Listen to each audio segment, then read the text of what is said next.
àwọn òjíṣẹ́ ọlọ́run ìjọ assembly of god méjì òun náà ni wọ́n ti fìjà pẹ́ẹ́ta tí wọ́n sì ti jà ní ìta gbangba lórí dúkìá ìjọ. kí ni a ó ti pe irú ìṣẹ̀lẹ̀ yìí sí? látàrí bí àwọn òjíṣẹ́ ọlọ́run méjì kan eléyìí tí wọ́n jẹ́ ti ìjọ assembly of god tí ó ń bẹ ní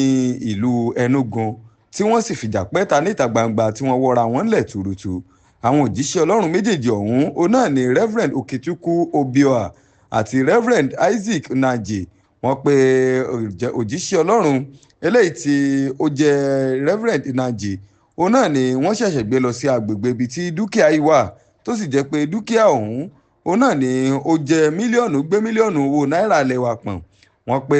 ìránṣẹ́ ọlọ́run tí wọ́n ṣẹ̀ṣẹ̀ gbé lọ sí agbègbè ọ̀hún òun náà ló dúró lórí wípé òun lòun láṣẹ lórí dúkìá ọ̀hún lásìkò yìí nígbà tó ti jẹ́ pé òun náà ni òun ṣe orí ìjọ ní agbègbè náà, tí ìránṣẹ́ ọlọ́run obioha tí òun sì dúró lórí wípé lòun ti ń jẹ́ alábòójútó dúkìá yìí láti ọdún 2021, tó sì pé pẹ̀lú agbára eléyìí tí àwọn aláṣẹ ìjọ ọ̀hún fóun, òun náà ni òun lẹ́tọ̀ọ́ láti máa tẹ̀síwájú láti máa gba àwọn ẹ̀tọ́ lórí dúkìá ọ̀hún. nínú àlàyé ọ̀rọ̀ eléyìí tí wọ́n pé wọ́n sọ di mímọ̀, òun náà ti pé látọdún 2021 òun náà ni ẹni tó jẹ́ akápò àpapọ̀ fún ìjọ ọ̀hún àti àwọn míì tí wọ́n jẹ́ ìgbìmọ̀ aláṣẹ, òun náà ni wọ́n ti pé ìránṣẹ́ ọlọ́run obioha òun náà ni kí ó máa tẹ̀síwájú láti máa ṣe àmójútó dúkìá ọ̀hún kó tó di pé wọ́n gbé ẹlòmíràn wá.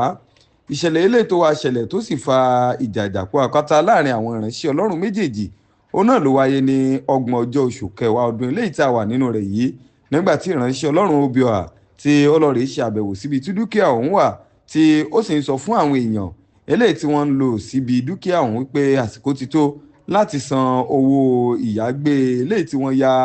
dúkìá ọ̀hún tí wọ́n yá lò, pé àsìkò àti sanwó náà ti tó. tí ìránṣẹ́ ọlọ́run kejì eléyìí tí wọ́n ṣẹ̀ṣẹ̀ gbé lọ sí ibi dúkìá ọ̀hún, èèyàn ìránṣẹ́ ọlọ́run nàjì, tí ó sì pé ó pe àwọn ọmọ ìṣọ́ta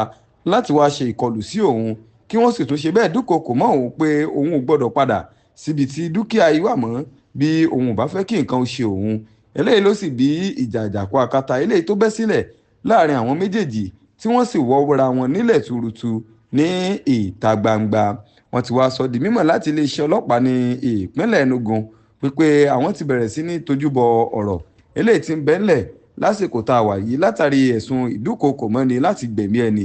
eléyìí tí wọ́n fi kanra wọn nínú ìṣẹ̀lẹ̀ ọ̀hún. bẹ́ẹ̀ ni wọ́n tún ké sí àwọn adarí ilé ìjọsìn ọ̀hún láti rí i dájú wípé wọ́n ṣe ohun tó tọ́ àti ohun tó yẹ lórí dúkìá ọ̀hún.